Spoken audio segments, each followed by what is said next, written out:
And joining us in studio here this morning is Aron Balok. Did I get it? You're pretty close, yeah. Close enough. Balok. Close enough for government work? Yep, absolutely. Very good.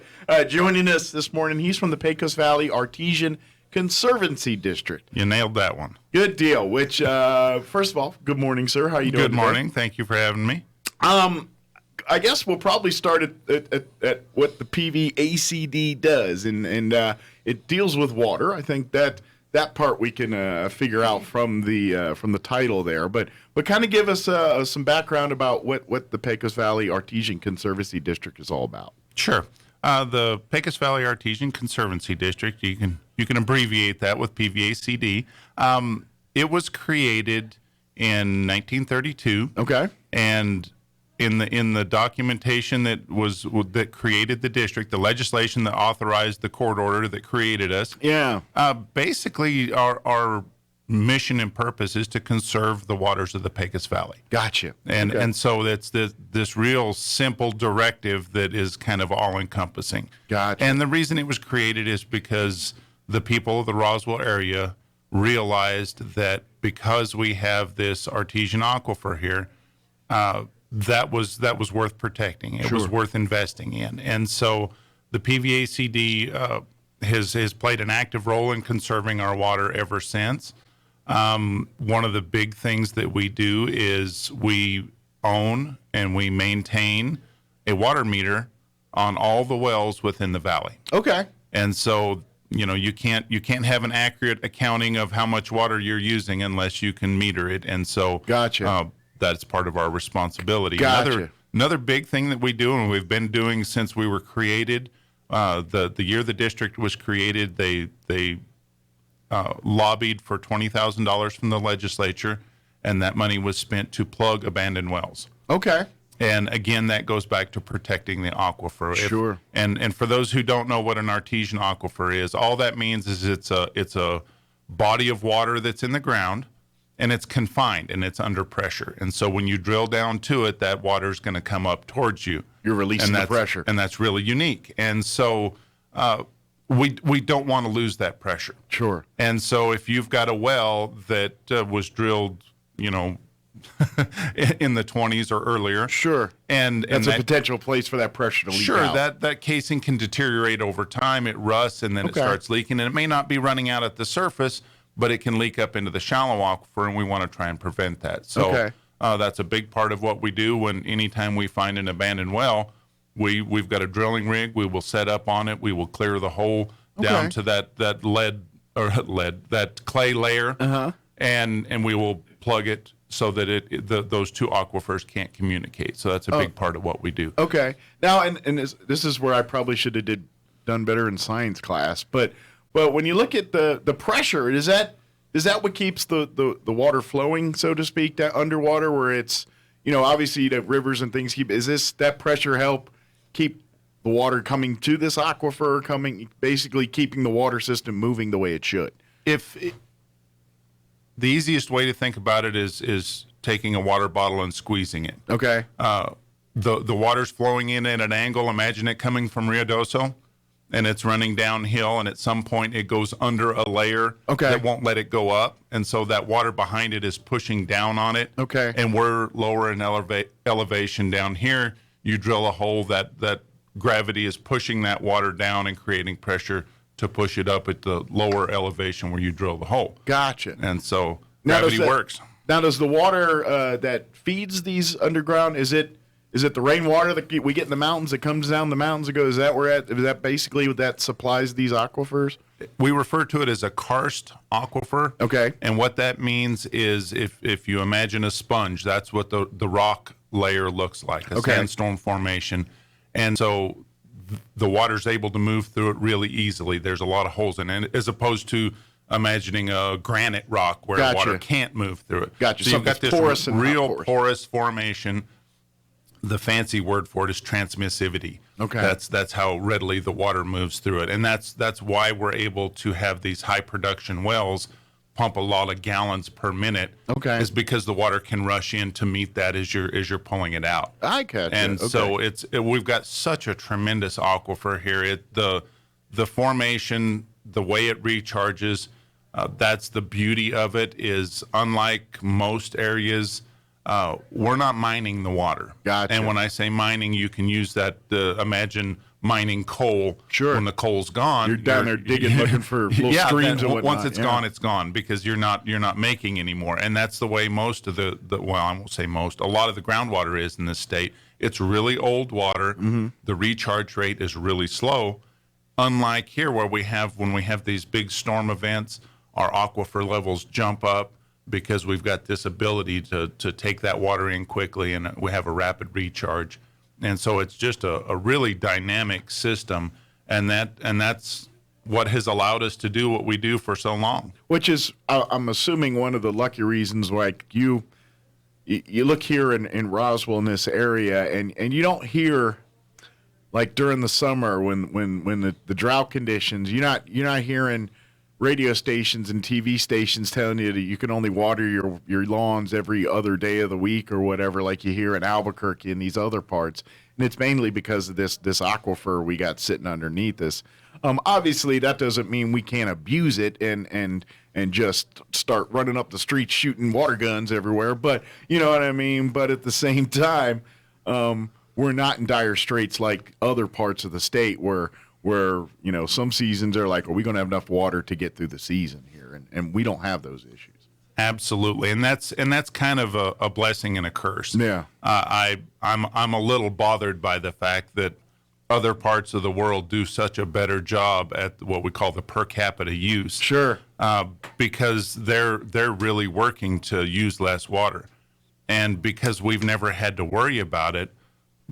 Not a problem for us. Right. So it's not a problem, but the unfortunate byproduct of that is we have a lower consciousness of what's going on with our water. Sure. And that's one of the things we hope to start addressing is we need to be better make stewards. People stop and think about what we're doing. And we've got such a good resource, we don't want to take that for granted. And Sure. I think it would help if we can start engaging people in a way that they're aware of what the condition of our aquifer is.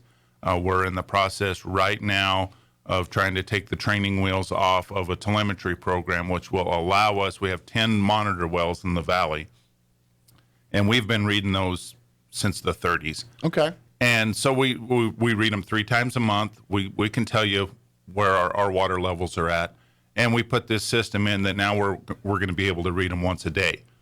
And Oh, wow. so, and we could read them much more frequently than that. That's just the least amount I could select to read them. Sure. But that there's going to be a tremendous amount of data coming in, and we want to make that accessible. I mean, we want people to be interested in that there, so that they can look and see what the condition of the aquifer is. And we Sure. go through these dramatic cycles.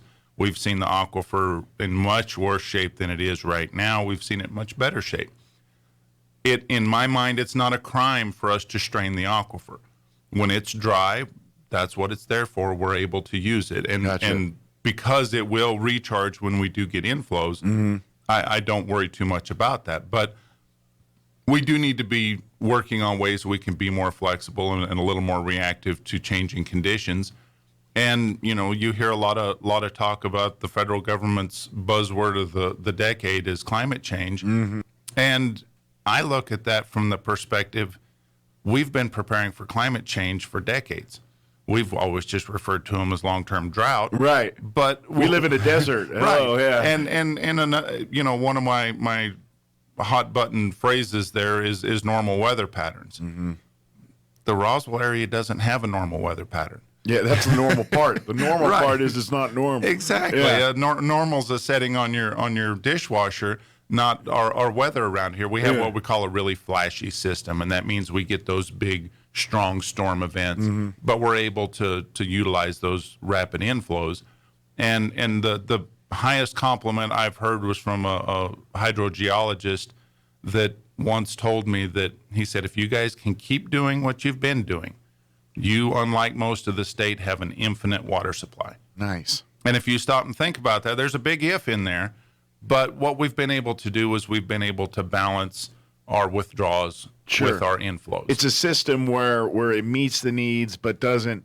It basically balances perfectly. We take what we need, it replenishes what we take, and it works very well together. Right. So. And so these monitor wells that we've updated here, that's going to allow people to be able to see where our aquifer's at. I'm a little bit envious of the San Antonio area.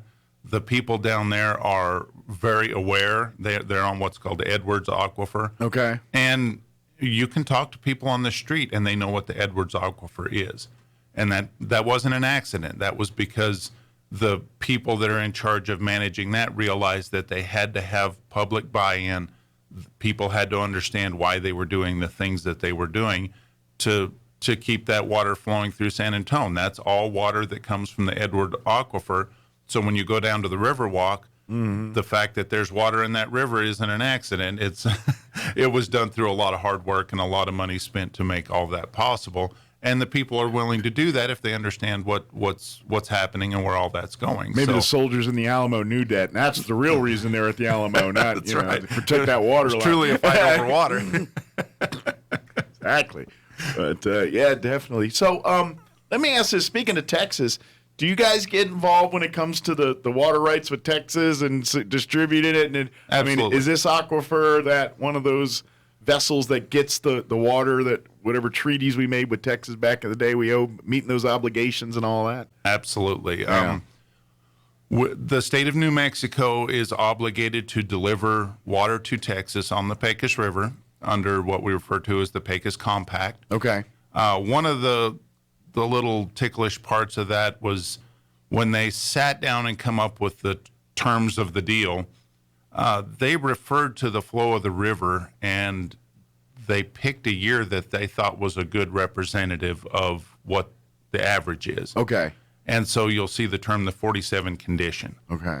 And that was a little bit hard to live up to because, again, we don't have a normal system. We don't have an average. So it's really difficult. When it's good, it's good. When it's bad, it's bad. Exactly. That's what we got. So we got in a little trouble with Texas. Texas wasn't real happy with us because we weren't giving them the water they thought they needed. And so when one state gets angry at another state, they sue.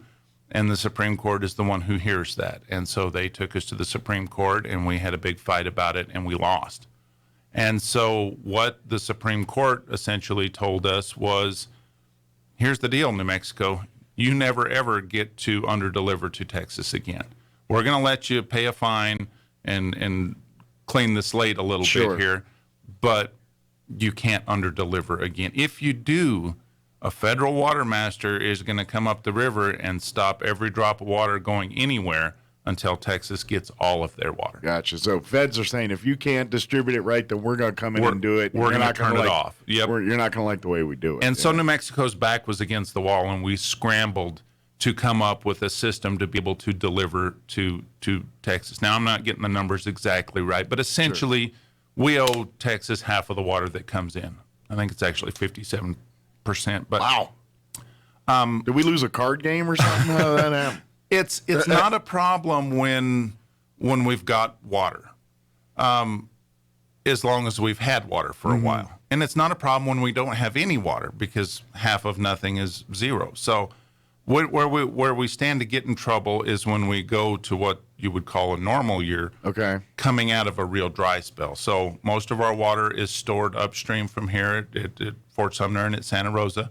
Okay. So imagine those two reservoirs get filled up next week, and we haven't had any rain for a year. We're going to have to let that water go up there and hope that half of it gets to Texas. And that's probably not going to happen because you've got all of that bank storage. You have to resaturate the river. Sure. So that's where we stand. You know, we have the potential to get in trouble. The good thing that come out of that Supreme Court case was we're able to accrue a credit. Okay. And so New Mexico has done a really good job of building a credit with the state of Texas. So we have over 100,000 acre-foot credit with them. So if it truly gets a little bone dry for us, we've got some insurance there. Yeah, so when we get that, our reservoirs are 3/4 of the way full and we've got to give Texas half of their water, we can release half of that water knowing that that half isn't going to get to Texas and use up some of that credit. Gotcha. And in the scramble to meet that demand, we put in what's called the augmentation well field. There's wells in Lake Arthur and at Seven Rivers south of Artesia, right there at Brantley, and we're able to pump groundwater into the river. We call it augmenting the flow of the river, so we can put some water in the river for deliveries to Texas. And Carlsbad is also a beneficiary of that. The Carlsbad Irrigation District, when there's not enough water in the reservoirs, we're able to turn on those pumps and provide a little water for them. Gotcha.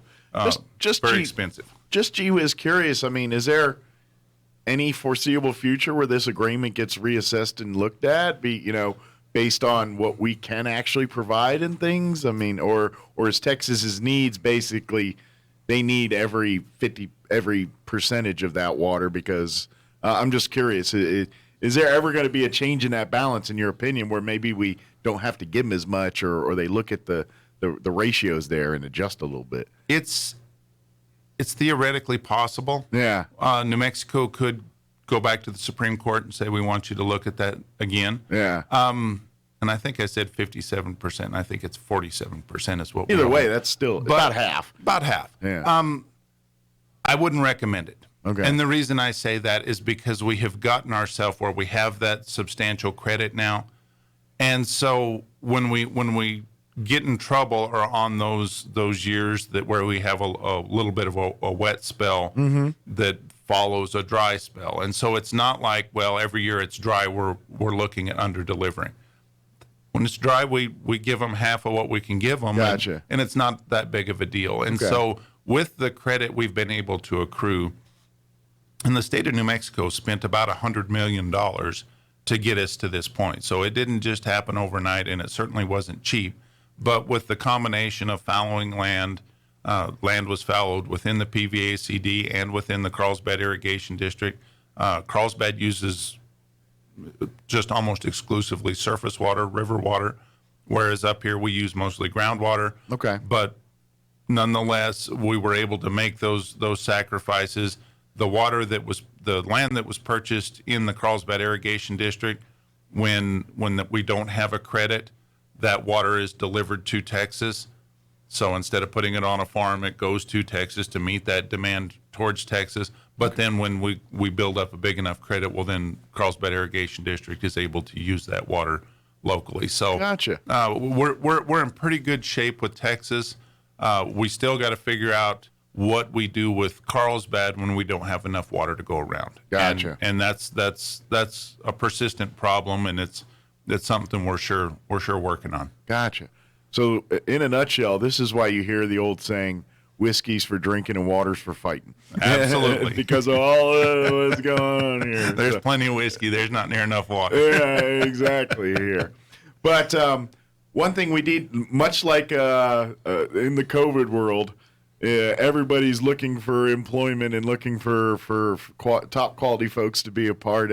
And the Pecos Valley Artesian Conservancy District is right now. You guys are looking for some experts in the field to be a part of the team and to help maintain and regulate these water issues we've been talking about for the last 20 minutes. Absolutely. We're looking for what we call a field technician. That's kind of a catch-all term. Okay. This will be one of the field staff. Spend a lot of time in the field working on meters. As I said, it's our job. We own the meters, and it's our job to maintain them. It's our goal to visit every single meter in the valley every year.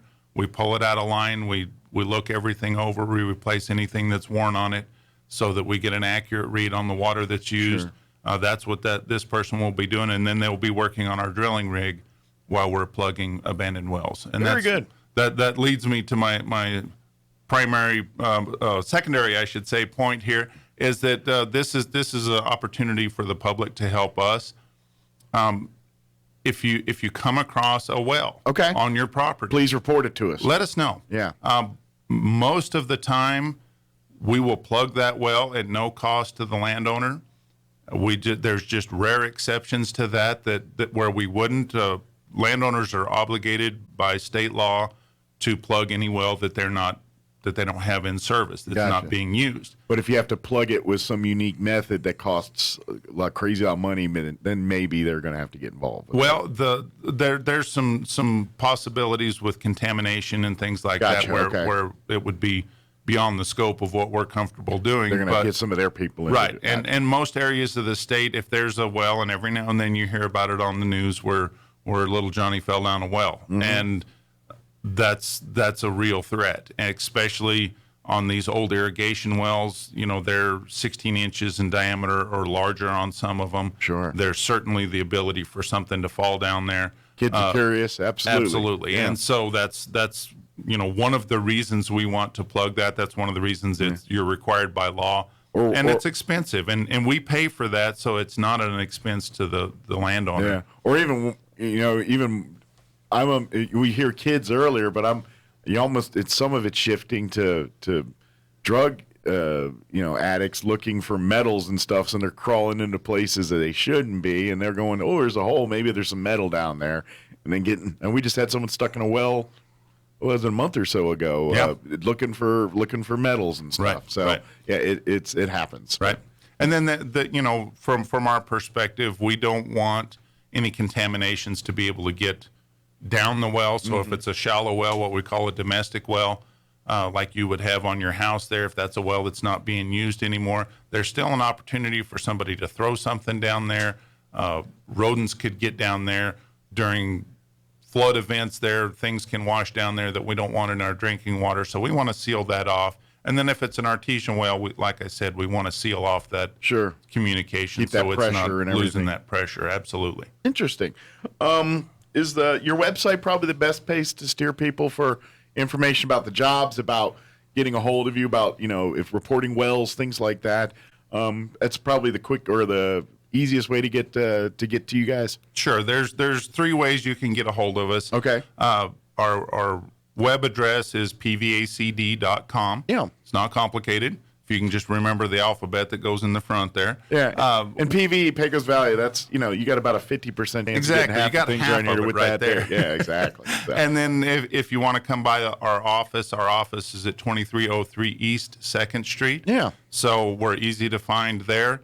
And then, or you can give us a call. Our phone number is 622-7000. So people can give us a call. But if you go to the website, all the other information is there, and we can.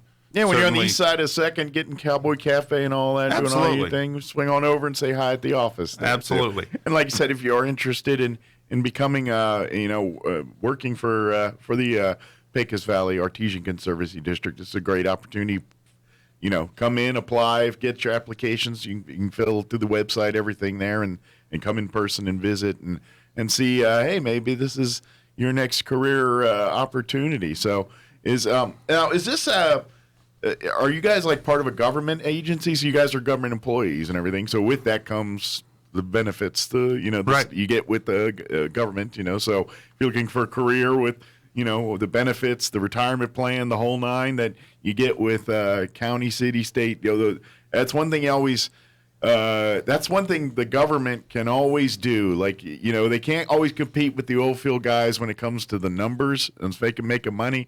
But when it comes to the stability and the raising a family, all the things you look for, your retirement plans, your 401ks and stuff, they do a pretty good job of taking care of you on that side of things. So if you have, of course, Aaron, you can fill them in on all that stuff. But if you're looking for a career that is the type to raise a family on, this is what we're talking about here. Absolutely. This is stuff because, I mean, obviously you're looking for skilled people that are experts in this industry.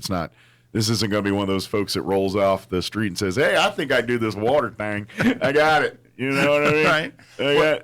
And if we got a minute, I'll brag on the district a little bit. We are what's considered a political subdivision of the state. Okay. And so we're funded through an ad valorem tax. If you live within the valley here, chances are you pay our wages. Okay. And so we all serve at the pleasure of a 5-member board of directors, elected board of directors.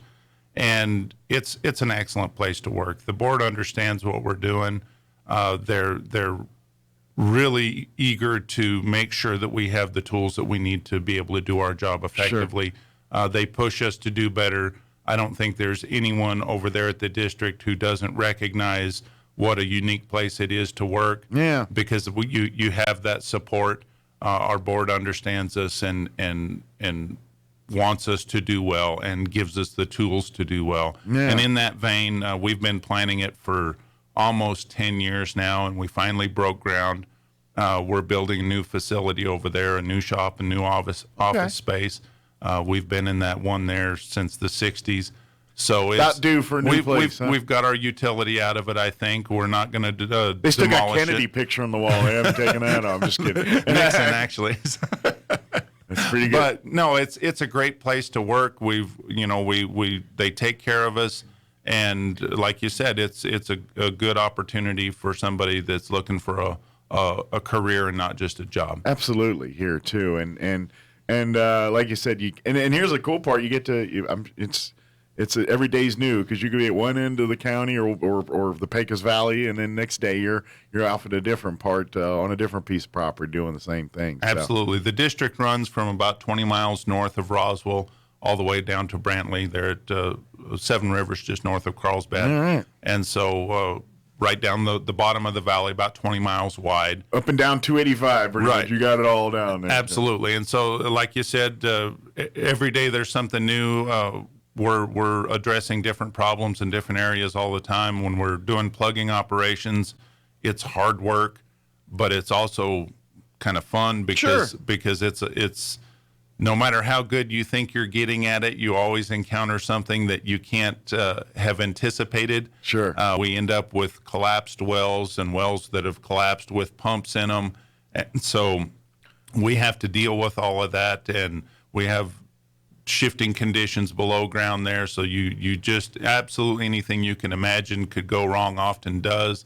Absolutely. And so it's something that keeps us on our toes, and we've got an excellent crew over there. Our driller is phenomenal and really has a good understanding of what we can expect when we set up on a well to drill. And so it's like you said, it's something new and exciting every day. It's a lot of fun. Yeah, one thing I know, when you try to predict Mother Nature or try to circumnavigate Mother Nature, you're going to lose every time. Absolutely, you're going to lose every time. All we can do is add to the knowledge that we have, and knowing that we're never fully going to understand it. I've offended more than one hydrologist when I tell them we get about 10 feet or more below ground, nobody really knows what's going on down there. Sure. We're just all guessing, and that's what we have to do. We have to take the knowledge that we have and try and extrapolate and imagine what could be going on down there. And so yeah, it's certainly interesting. I would imagine too, in the future as science and everything changes and equipment changes, that'll give you better pictures of that kind of stuff. I don't know if they've got some kind of weird sonar type things where you can kind of read the stuff before you start drilling and stuff. And I'm sure there's some of that technology in existence, but I'm sure it'll get a whole lot better as time goes on here and accurate and things like that. But till then, it's kind of like, well, we got to dig to find out what's down there. So we're going to see. So, right. Well, we use a lot of well information. When a well is drilled, the driller keeps a log of what he encounters. Mm-hmm. And there's been a lot of wells drilled here. And one of the things, a credit to the district, is the district has spent a lot of money with hydrologists to try and better understand what we have here. So we've invested in that knowledge base to try and understand better how the aquifer functions and what the formation looks like. And like you say, we're just working with little pieces of data trying to build a bigger picture of what things look like. Sure.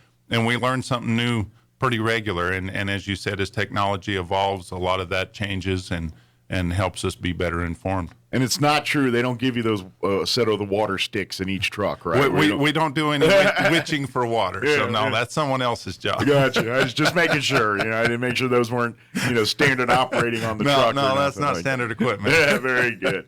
Well, again, if anybody has any questions, want more information, wants to apply, and wants to learn more about career opportunities with the PVACD, please check out the website, www.pvacd.com. You also have a Facebook page, too, if they want to connect there and reach out. Or come by the office. It's on East 2nd, 2303 East 2nd. Come on by. Is it like 8 to 5 Monday through Friday hours? We start work at 7:30 in the morning. We're there till 4 o'clock in the afternoon. Okay. And there's always someone at the office?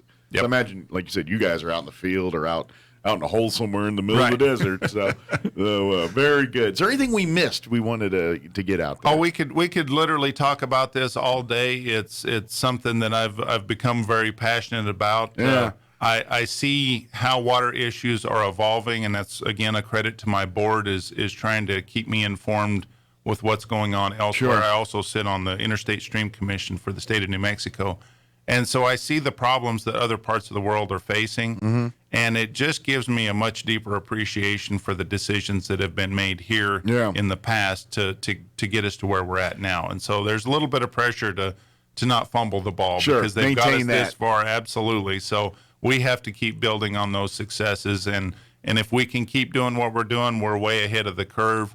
When you look to the Colorado River, for example, they've got some real issues that they're going to have to figure out over there. And we had some smart leaders back in the 30s that kind of said, maybe we should nip this in the bud now. And now here we sit in 2022 in pretty good shape. And like you said, my job just to make sure the next guy has the same condition I got when I handed to him. Absolutely. Basically. Yeah, absolutely. So again, thank you for the time here. And if nothing else, to remind us, even us folks that aren't going to be the experts digging wells and things, just because we're in a lucky situation, we still need to be good stewards with the water we have. So just because we're not dealing with the issues they are up north on some of this stuff doesn't mean we should be stupid with the way we handle our water. Please treat it like the precious commodity it is. Don't water unnecessarily. Don't be that person that's got the pond of water going down the street that's not actually watering things. That street won't grow no matter how much water you put on it. Things like that. If you are going to be watering your lawn, pick those morning times or evening times, the times where you're not going to